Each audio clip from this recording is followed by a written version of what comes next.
당신이 어릴 적 읽었던 그 귀여운 동화 걸리버 여행기가 사실은 인류에 대한 끔찍한 혐오, 배설물에 대한 병적인 집착, 그리고 소름 돋을 정도로 정확한 전체주의 감시 사회에 대한 예언을 담고 있는 불온서적이라면 믿으시겠습니까?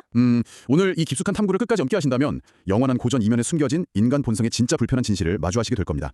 억눌린 분노나 지식에 대한 혐오, 그리고 충격적인 이상향의 실체를 따라가다 보면 더 이상 동화책이나 인간의 선의를 예전과 같은 순진한 눈으로 볼 수 없게 되실 거거든요. 자, 그럼 이 서늘한 진실을 본격적으로 파헤쳐 볼까요? 보통 우리가 아는 걸리버 여행기는 딱 1부와 2부, 그러니까 소인국과 거인국 이야기에서 멈추잖아요. 그렇죠. 대부분 거기까지만 기억하시죠. 네, 평범하고 실용적인 40대 가장 걸리버가 15cm 크기의 소인국 릴리퍼트에 가거나 반대로 엄청난 거인국에서 겪는 모험기. 표면적으로는 그냥 인간의 오만함을 조롱하는 유쾌한 풍자 정도로 보인단 말이죠. 맞습니다. 하지만 조나단 스위프트라는 작가가 어떻게 자기가 그토록 혐오했던 인간들의 대상으로 역사상 가장 위대한 문학적 사기극을 쳤는지 그 이면을 들여다보면 상황이 완전히 달라집니다. 사기극이요? 네, 스위프트의 지극히 개인적이고 정치적인 원한이 작품 곳곳에 아주 노골적으로 배어있다는 걸 먼저 살펴봐야 하거든요. 일부 소인국 에피소드를 보면 궁전에 큰 불이 났을 때 걸리버가 아주 독특한 방식으로 불을 끄는 유명한 장면이 있죠. 그 엄청난 양의 소변을 봐서 궁전부를 진압한 사건이요? 저는 어릴 때 그거 읽고 그냥 작가가 애들 웃기려고 놓은 1차원적인 화장실 유머라고 생각했거든요. 불을 꺼줬는데 영웅 대접은커녕 오히려 소인국 황후가 극대노를 하면서 상황이 이상하게 흘러가잖아요. 영국의 역사학자 G.M. 트레벨리언은 그 장면을 단순한 농담으로 보지 않았습니다. 황후는 궁전 근처에서 소변을 본 걸 사형에 해당하는 중범죄로 규정하고 끔찍한 복수를 맹세하거든요. 트레벨리언 분석에 따르면 이게 스위프트 자신이 겪은 사적인 원한을 아주 집요하고 쪼잔하게 문학으로 복수한 겁니다. 잠깐만요. 소변으로 불을 끈 게 스위프트의 실제 경험이랑 관련이 있다고요? 무슨 일이 있었던 거죠? 스위프트는 작가이기 전에 성공을 엄청 열망하던 성공회 성직자이자 정치논객이었습니다. 그가 영국의 국교회를 강하게 옹호하고 다른 종파들을 신랄하게 비판하는 통례학이라는 팸플렛을 썼어요. 아, 종교적인 글을 썼군요. 네, 본인 딴에는 왕실이랑 교회를 위해 아주 큰 공을 세웠다고 자부했죠. 문제는 당시 영국의 앤 여왕이 이 글에 담긴 거친 풍자와 불경스러움에 경악을 금치 못했다는 겁니다. 그러니까 의도는 좋았는데 표현 방식이 선을 넘었다고 판단한 거네요. 정확합니다. 여왕은 스위프트의 불경함을 용서하지 않았고 결국 스위프트는 자기가 그토록 원하던 주교직 승진에서 철저하게 누락되고 맙니다. 런던의 권력 중심부에서 변두리인 아일랜드 더블린으로 밀려나게 되죠. 와, 런던에서 아일랜드로 쫓겨난 거면 충격이 컸겠네요. 자, 다시 소인국 이야기로 돌아가 볼까요? 걸리버는 궁전, 즉 왕실을 구하기 위해 자신의 배설물, 즉 불경한 팸플렛을 사용했습니다. 하지만 황후인 앤 여왕은 그 공로를 인정하기는커녕 불결하다며 그를 내치고 죽이려 하죠. 진짜 기막힌 은유네요. 자기가 주류 권력에 진입하지 못하고 밀려난 것에 대한 뼈에 사무친 분노를 이렇게 투영하다뇨. 듣다 보니 스위프트라는 인물의 정치적 성향 자체가 좀 궁금해지는데요. 어떤 부분이 궁금하신가요? 그 권위주의를 엄청 조롱하면서도 글을 읽어보면 그 자신도 은근히 사람들을 깔아뭉개는 권위적인 태도가 느껴진단 말이죠. 그 모순을 이해하는 게 스위프트를 해독하는 첫 번째 열쇠입니다. 문헌을 보면 학자들은 스위프트를 이른바 토리 애나키스트, 즉 보수적 무정부주의자라고 부르거든요. 아니, 보수적이라는 단어랑 무정부주의자라는 단어는 완전히 상극 아닌가요? 권위와 전통을 중시하는 보수주의자가 어떻게 모든 권위를 부정하는 아나키스트가 될 수 있죠? 겉보기엔 모순된 이 조합이 스위프트 심리를 가장 잘 설명해줍니다. 그는 국왕이나 귀족, 전쟁을 이끄는 장군 같은 당대의 낡은 권위들을 혐오하고 신랄하게 물어뜯었어요. 그런 면에서는 무정부주의자처럼 보이죠. 체제에 반항하는 거니까요. 하지만 그렇다고 해서 평범한 민중이 자유와 평등을 누려야 한다고는 절대 믿지 않았습니다. 당시 영국은 상업을 중시하고 전쟁을 주도하던 진보 성향의 휘그당이 세력을 키우고 있었는데 전통적인 지주계급의 가치를 옹호하던 보수 토리당 지지자였던 스위프트는 이 새로운 자본가와 대중을 극도로 경멸했습니다. 그러니까 불의와 억압을 고발하는 척하지만 사실 민주주의나 평등을 원한 게 아니라는 거네요. 이거 듣다 보니 현실의 누군가와 굉장히 겹치는 모습인데요. 현실이요? 어떤 비유를 생각하셨죠? 마치 회사에서 무능한 임원들을 향해서 매일같이 신랄하게 욕을 퍼붓고 시스템을 조롱하면서도 막상 말단 신입사원들이 자기 의견을 내거나 회식을 없애자고 하면 어딜 감히 근본 없이 라면서 밟아버리는 꼰대 상사의 심리 같달까요? 자기가 권력을 잡지 못한 것에 대한 분노일 뿐인 거죠. 와그 심리 상태와 매우 흡사합니다. 권력에서 밀려난 자, 이른바 비주류 보수가 기득권과 신흥 세력 양쪽을 향해 내뿜는 냉수와 분노의 복합체인 셈이죠. 그리고 이 특유의 냉소는 과학에 대한 적개심과 지적 호기심에 대한 혐오에서 더욱 기괴한 형태로 폭발합니다. 3부로 넘어가는 거군요. 네, 3부에 등장하는 하늘을 나는 비행섬 라퓨타 에피소드죠. 그 지브리 애니메이션으로도 유명한 라퓨타요? 그런데 걸리버 여행기 원작에 나오는 라퓨타 학자들은 진짜 귀해하잖아요. 어떻게 묘사되어 있던가요? 별자리를 연구하고 고차원적인 수학에 푹 빠져 있는데 너무 사색에만 빠진 나머지 하인들이 바람 빠진 방광으로 귀나 입을 때려주지 않으면 일상적인 대화조차 불가능한 멍청이들로 묘사되잖아요. 도대체 스위프트는 왜 지식인들을 이렇게 우스꽝스럽게 만든 겁니까? 스위프트가 활동하던 18세기는 아이작 뉴턴을 필두로 한 왕립학회가 과학혁명을 이끌던 시기였습니다. 그러나 스위프트의 눈에 이 순수과학과 지적탐구는 현실의 굶주림이나 도덕적 타락을 해결하는데 아무런 쓸모가 없는 하찮은 돈 낭비에 불과했어요. 그냥 말장난이나 하는 백수들로 본 거네요? 라퓨타의 철학자들은 1만 개의 별을 식별하고 해송의 주기를 정확히 계산해내지만 정작 자기 옷은 엉망으로 입고 다니고 오이에서 햇빛을 추출하겠다는 등 터무니없는 실험에만 매달립니다. 당대의 최첨단 과학자들을 한낱 바보들로 만들어버렸군요. 지적 호기심 자체를 혐오한 건가요? 그렇습니다. 스위프트가 이상적으로 여긴 사회는 사실 정적인 사회였습니다. 아무것도 변하지 않고 알 수 없는 것을 굳이 파헤치려 들지 않으며 농사짓고 기도하는 전통적인 삶의 방식이 유지되는 사회 말입니다. 우주의 원리나 생물학적 메커니즘을 파헤치는 과학적 호기심 자체를 신에 대한 오만이자 불필요한 짓으로 여겼죠. 여기서 정말 등골 성골해지는 아이러니가 발생하네요. 스위프트가 과학혁명은 그렇게 쓸모없는 짓이라고 조롱했으면서 정작 미래의 경찰국가, 그러니까 과학기술을 악용한 전체주의 감시사회를 묘사하는 데 있어서는 무서울 정도로 소름돋는 예지력을 보여주잖아요. 맞습니다. 3부에 등장하는 라퓨타 지상의 지배국, 발리바비의 정치투사기 학술한 묘사를 보면 18세기 작가의 머리에서 나왔다는 게 믿기지 않을 정도입니다. 스위프트는 권력이 반대파를 억압하기 위해 어떻게 음모를 날조하고 대중의 일거수일투족을 감시하는지 묘사합니다. 그 배설물 분석하는 학자 이야기 진짜 충격적이었어요. 네, 가장 엽기적인 예시 중 하나죠. 반역자가 변기통에 앉아있을 때 가장 심각하고 진지하게 생각에 잠긴다면서 국왕을 암살할 계획을 세우고 있으면 배설물 색깔이 녹색을 띠고 그냥 단순한 반란을 일으킬 생각이면 색이 미묘하게 달라진다는 거? 이건 뭐 똥으로 사상 검증을 하겠다는 건데 솔직히 더 미친 통찰은 아나그램, 그 철자 바꾸기를 이용한 검열 시스템이었어요. 아나그램 예시야말로 스위프트의 날카로운 정치적 통찰을 가장 잘 보여주는 대목입니다. 책 속에 등장하는 상황을 볼까요? 누군가 사적인 편지에 우리 형 톰이 치질에 걸렸다. 영어로 Our brother Tom has just got the piles 라는 지극히 평범한 문장을 썼다고 가정해보죠. 아니 치질이요? 이건 뭐 반역헌용 너무 사적인 TMI잖아요. 그렇죠. 그런데 이 감시국가의 해독가들은 이 평범한 문장의 영어 철자들을 이리저리 뜯어맞춥니다. PILES 같은 알파벳 순서를 무작위로 재조합하는 거죠. 그리고는 저항하라, 음모가 집으로 향한다, 순회 이런 완벽한 반역 음모 문장으로 둔갑시켜버립니다. 와 진짜 코에 걸면 코걸이, 귀에 걸면 귀걸이식의 공포 정치네요. 가족한테 치질 걸렸다는 편지 한 통 썼다가 반역죄로 사형당할 수도 있다는 거잖아요. 여기서 우리가 던져야 할 중요한 질문이 있습니다. 스위프트는 도대체 왜 이런 기괴한 검열 방식을 상상했을까요? 이건 단순히 웃기려는 과장이 아니거든요. 어떤 숨은 의도가 있는 거죠. 전체주의의 본질이 단순히 사람들의 사상을 통제하는 것을 넘어서 이런 억지스러운 공포를 통해 대중의 의식 자체를 둔감하게 만들고 서로를 끊임없이 자기 검열하고 고발하게 만드는 시스템이라는 걸 그가 정확히 꿰뚫어본 것입니다. 이 맥락을 현대에 대입해보세요. 현대에 대입해보면 우리의 모든 클릭이랑 검색 기록을 수집하고 감시하는 알고리즘, 그리고 조금만 맥락이 다른 단어를 사용해도 전체 맥락은 무시한 채 철자 하나하나 꼬투리 잡아서 마녀사냥 벌이는 극단적인 온라인 검열 문화가 떠오르네요. 정확한 연결입니다. 스위프트가 예언한 감시사회의 메커니즘 한가운데 우리가 이미 살고 있다고 해도 과언이 아니에요.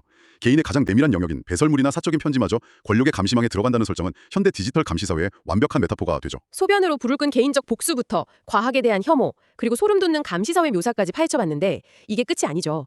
걸리버 여행기의 진정한 광기, 가장 충격적인 이상향의 실체는 마지막 4부에 등장하잖아요. 바로 이성적인 말들의 나라 휴이넘과 배설물을 뒤집어 쓴 흉측한 인간 괴물 야후 이야기. 네, 4부는 걸리버 여행기의 핵심이자 스위프트의 극단적인 인간 혐오가 완성되는 종착역입니다. 스위프트가 완벽한 존재, 이성의 화신으로 설정한 종족은 다름 아닌 말, 즉 휴이넘입니다. 반면 인간은 야후라는 이름에 탐욕스럽고 냄새나며 반짝이는 돌멩이에 환장하는 더러운 짐승으로 전락하죠. 돈에 환장하는 괴물로 묘사한 거네요. 맞습니다. 걸리버는 처음엔 야후들을 보며 극도의 혐오감을 느끼지만 곧 그 역겨운 야후가 바로 자신과 같은 인간이라는 사실을 뼈저리게 깨닫고 깊은 절망과 정신착란에 빠집니다. 그런데 저는 이 4부를 읽으면서 약간 인지부조화가 오더라고요. 걸리버는 휴이넘 사회를 완벽한 이성의 세계라고 찬양하고 그들을 맹목적으로 동경하잖아요. 네, 그렇죠. 그런데 제가 보기엔 이 평화롭다는 말들의 사회가 겉보기엔 이성적인 유토피아 같지만 가만히 뜯어보면 숨이 턱턱 막히고 섬뜩한 구석이 한두 개가 아니에요. 도대체 스위프트가 말하는 그 완벽한 이성이라는 게 정확히 뭡니까? 그 불편함을 느끼셨다면 아주 정확하게 텍스트를 읽으신 겁니다. 휴이넘들이 자랑하는 그 완벽한 이성의 실체란 사실상 생명력과 감정, 욕망의 완전한 거세를 의미하거든요. 감정의 거세요? 그들의 언어에는 거짓말이라는 개념 자체가 없어서 없는 것을 말하다라고 애둘러 표현하죠. 여기까지는 좋아 보입니다. 하지만 그들의 언어에는 사랑이나 우정이라는 단어 역시 존재하지 않습니다. 사랑과 우정조차 없다고요? 그럼 결혼이나 가족이라는 개념은 어떻게 유지되는 거죠? 오직 철저한 우생학적 원칙에 따라 장로들에 의해 통제됩니다. 종족의 열성을 막기 위해 털 색깔과 체력을 따져서 가장 완벽한 조합의 암수를 짝지어줄 뿐이에요. 거기엔 어떠한 감정적 교류도 없습니다.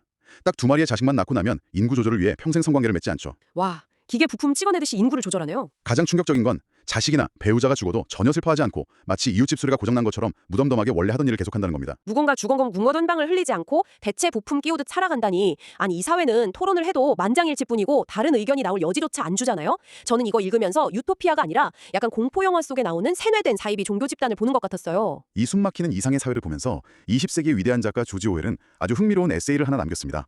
오웰은 그의 에세이에서 스위프트를 또 다른 문학계의 거장 레프 톨스토이와 비교했죠. 잠깐만요. 톨스토이요? 전쟁과 평화를 쓴 그 러시아의 대모노 톨스토이요? 네, 바로 그 톨스토이입니다. 스위프트랑 톨스토이는 시대도 다르고 국적도 다르고 무엇보다 작품의 결이 완전히 다르지 않나요? 어떻게 평행이론이 성립하죠? 표면적으로는 전혀 다른 삶을 산 것 같지만 오웰의 렌즈로 보면 두 사람 사이에 놀라운 심리적 공통점이 있습니다. 두 사람 모두 체제에 저항하는 무정부적인 태도를 보였지만 내면에는 대중을 통제하려는 강한 권위주의를 숨기고 있었고 과학과 지적 호기심을 불필요한 것으로 적대시했어요. 앞서 말씀하신 내용들과 일치하네요. 무엇보다 이 둘의 가장 결정적인 공통점은 인간의 육체적 욕망, 생물학적 기능, 즉 살아 숨쉬는 삶의 과정 자체를 병적으로 혐오했다는 점입니다. 삶의 과정 자체를 혐오했다? 그게 구체적으로 어떤 의미죠? 인간의 육체적인 본능을 역겨워했다는 건가요? 그렇습니다. 톨스토이는 말년에 크로이체르 소나타 같은 작품을 통해 설령 인류가 멸종하는 한이 있더라도 모든 육체적 욕망과 성행위를 중단하고 극단적인 금욕주의로 가야 한다고 주장했습니다. 스위프트 역시 마찬가지였어요. 작품 내내 드러나는 인간의 배설물, 채취, 흉측한 육체에 대한 강박적인 혐오는 단순한 유머가 아니라 존재 자체에 대한 거부였습니다. 존재 자체를 거부했다. 스위프트에게 이 냄새나고 탐욕스러운 육체를 가진 인간이 이 땅 위에서 행복해진다는 것은 애초에 불가능한 일이었어요. 그래서 그가 고안해낸 궁극의 이상향이 바로 더럽지 않은 배설물을 누는 동굴, 철저히 통제되고 어떤 감정적 동요도 없는 휴이넘이었던 겁니다. 결국 스위프트가 찬양한 휴이넘의 완벽한 사회는 물리적으로 살아만 있을 뿐 사실상 생명력을 상실한 시체가 되기를 열망하는 사회나 다름없네요. 사랑도 없고 슬픔도 없고 쾌락도 없이 그저 기계처럼 생물학적 유지비만 내면서 사는 사회. 참으로 서늘하고 끔찍한 이상향입니다. 이쯤에서 여러분께 짧게 한 말씀 드리고 싶네요. 당연하게 여겼던 것들의 이면을 집요하게 파헤치는 이 탐구가 즐거우시다면 지금 바로 구독 버튼을 눌러주세요. 우리의 파헤치기는 계속됩니다. 자, 그럼 다시 본론으로 들어가 보죠. 네, 여기까지 오면 우리는 논리적으로 아주 거대한 역설에 부딪히게 됩니다. 우리는 스위프트가 얼마나 인간을 경멸했고 그의 정치적 성향이 얼마나 모순적이었으며 그가 꿈꾼 이상향이 얼마나 숨막히는 죽음의 사회인지 철저히 확인했습니다. 맞아요. 그게 제가 진짜 묻고 싶었던 핵심입니다. 세상에 온통 쓰레기정이고 인간은 냄새나는 배설물 덩어리라는 이런 병적인 시각을 가진 책이 도대체 어떻게 시대를 초월한 위대한 명작이 되어서 전 세계 사람들은 사랑을 받게 된 걸까요? 왜 우리는 우리가 더러운 야후라고 신랄하게 조롱받으면서도 이 불쾌한 책을 읽으며 고개를 끄덕이고 즐거워하는 거죠? 이 역설을 풀기 위해서는 예술과 진리를 바라보는 우리의 오랜 편견을 깨야 합니다. 우리는 흔히 도덕적으로 훌륭하거나 인간의 존엄성을 찬양하는 진보적인 시각을 담은 책만이 명작이 될 수 있다고 믿는 경향이 있거든요. 그렇죠. 보통 긍정적인 메시지를 기대하니까요. 하지만 문학의 진실은 그렇게 단순하지 않습니다. 영국의 시인 윌리엄 블레이크는 벌거벗은 인간의 형상은 신성하다라고 말했죠. 물론 인간의 생명력과 육체를 긍정하는 블레이크의 시각이 인류의 보편적인 진리에 훨씬 가깝습니다. 하지만 스위프트가 그토록 집요하게 파고든 시각, 즉 인간의 냄새나고 추악하며 탐욕스러운 육체적 도덕적 현실 역시 우리가 속으로 뼈저리게 인정할 수밖에 없는 절반의 진실이라는 겁니다. 아, 절반이 진실. 무슨 느낌인지 확 와닿습니다. 우리 모두 평소에는 겉으로 엄청 고상한 척, 이성적인 척, 도덕적인 척 살아가잖아요. 다들 사회생활을 하니까요. 그런데 한여름 꽉 막힌 지옥철에서 훅 끼쳐오는 짜증과 땀 냄새를 맡을 때 혹은 뉴스를 매일같이 도배하는 정치인들의 부패와 탐욕, 그 끝을 알 수 없는 끔찍한 범죄 사건들을 볼 때면 아, 진짜 인간이란 구제불능의 야웃대거지가 아닐까 하고 내면에 스위프트가 불쑥 깨어나는 순간이 분명히 있거든요. 바로 그 지점입니다. 스위프트는 세상에 없는 사실을 억지로 꾸며낸 게 아니에요. 그는 인간 본성이 가진 수많은 측면, 이타심이다 사랑, 창조성 같은 것들을 의도적으로 싹 지워버리고 오직 더러움, 탐욕, 어리석음, 잔인함이라는 특정 부분만을 날카로운 핀셋으로 떼어내서 극대화시킨 겁니다. 그 추악한 부분만 현미경으로 들여다본 거군요. 어린아이가 세상의 아름다움에 경이로움을 느끼면서도 동시에 바닥에 떨어진 징그러운 벌레나 오물에 강렬한 혐오와 알 수 없는 호기심을 느끼는 것과 비슷하죠. 스위프트는 우리 내면 깊은 곳에 억눌려 있는 그 혐오와 환멸의 감정을 아주 정확하게 건드린 겁니다. 아까 언급해주신 조지 오웰도 에세이에서 그 부분을 짚어냈었죠. 작가가 대중의 마음을 쥐고 흔드는 힘은 보편적이고 따뜻한 도덕성에서만 나오는 게 아니라고요. 네, 오웰리의 통찰이 정확히 그것이었습니다.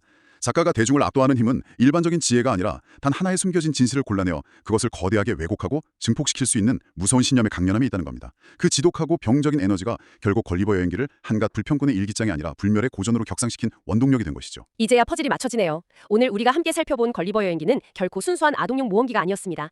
스위프트라는 천재적인 작가가 품었던 인간에 대한 깊은 절망, 현실 정치에서 밀려난 억눌린 분노, 그리고 지성사를 향해 던진 날카롭지만 대단히 편협한 공격이 한데 뒤섞인 매혹적이고도 맹독성의 텍스트였네요. 도덕적으로 동의하긴 힘들지만 그가 세상을 바라본 그 지독하게 비관적인 렌즈는 역설적으로 우리가 애써 외면하고 싶었던 인간의 가장 추악한 본성을 거울처럼 비춰줍니다. 단순히 과거의 책이 아니라 오늘날의 인류가 스스로를 어떻게 바라봐야 하는지에 대한 가장 불편하지만 필수적인 질문을 던지는 문학적 거울이죠. 스위프트는 인간에 대한 깊은 절망과 혐오라는 감정적 에너지를 연료로 삼아 수백 년을 살아남은 걸작을 탄생시켰습니다. 그렇다면 마지막으로 한 가지 소름 돋는 화두를 던져봅니다. 여러분이 매일 스마트폰 스크롤을 내리며 마주하는 소셜미디어의 분노, 타인의 작은 흠결을 물어뜯기 위해 철자 하나하나를 해부하는 검열 문화, 그리고 끝없이 혐오를 조장하는 알고리즘들. 어쩌면 우리는 스위프트가 그토록 두려워하면서도 혐오했던 서로의 약점만을 뜯어먹고 사는 가장 진보된 형태의 야후 세상, 바로 그 한가운데를 이미 살아가고 있는 것은 아닐까요? 인간을 혐오한 천재가 만들어낸 거울 앞에서 여러분은 오늘 어떤 얼굴을 보셨습니까?